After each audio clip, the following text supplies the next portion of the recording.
கோடை சீசனை ஒட்டி உதகைக்கு படையெடுக்கும் சுற்றுலா பயணிகளை கவர ஒரு பக்கம் 126வது மலர் கண்காட்சி துவங்கிய நிலையில் மறுபக்கம் 19வது ரோஜா கண்காட்சியும் துவங்கியது.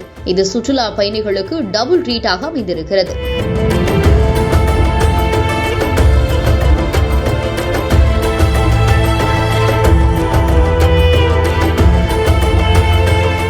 நீலகிரி மாவட்டம் உதகையில் 126வது மலர் கண்காட்சி தொடங்கியது. இந்த முறை சுற்றுலா பயணிகளை கவரும் வண்ணம் 5 லட்சத்திற்கும் அதிகமான வண்ண மலர்கள் நடப்பட்டுள்ளன. குறிப்பாக 1 லட்சம் வண்ண மலர்களால் வடிவமைக்கப்பட்டுள்ள டிஸ்னி உலகம், மலை ரயில், ஆக்டோபஸ், மலர் கோபுரங்கள் எல்லாம் நாம் பூமியில்தான் இருக்கிறோமா அல்லது மலர்களின் உலகத்தில் திளைக்கிறோமா என்பது போல் உள்ளது.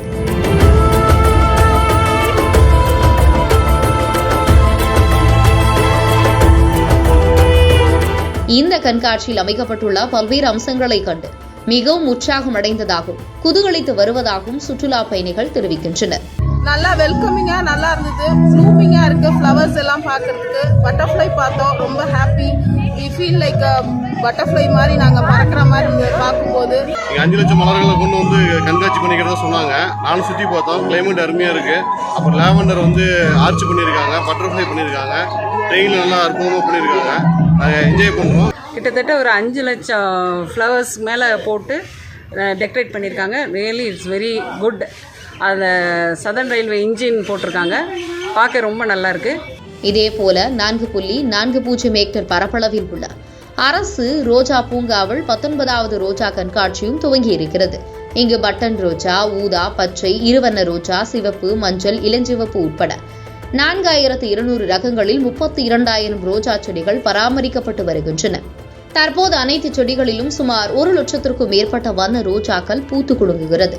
குறிப்பாக இங்கு மலர்களை கொண்டு வடிவமைக்கப்பட்ட பிரம்மாண்ட பறவை, யானைகள், புலி, காண்டாமிருகம் போன்றவை மக்களை கவரும் வண்ணம் உள்ளது.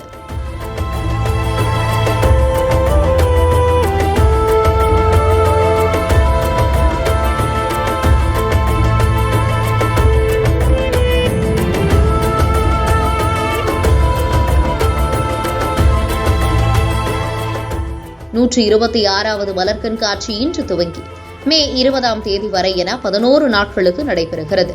19வது ரோஜா கண்காட்சி இன்று தொடங்கி 19ஆம் தேதி வரை 9 நாட்களுக்கு நடைபெறவுள்ளது. இதேவேளையில் கண்காட்சிக்கு நேரடியாக வரும் வகையில் கோவை, ஈரோடு, திருப்பூர் போன்ற மாவட்டங்களில் இருந்து உதகைக்கு சிறப்பு பேருந்துகளும் இயக்கப்படுகிறது.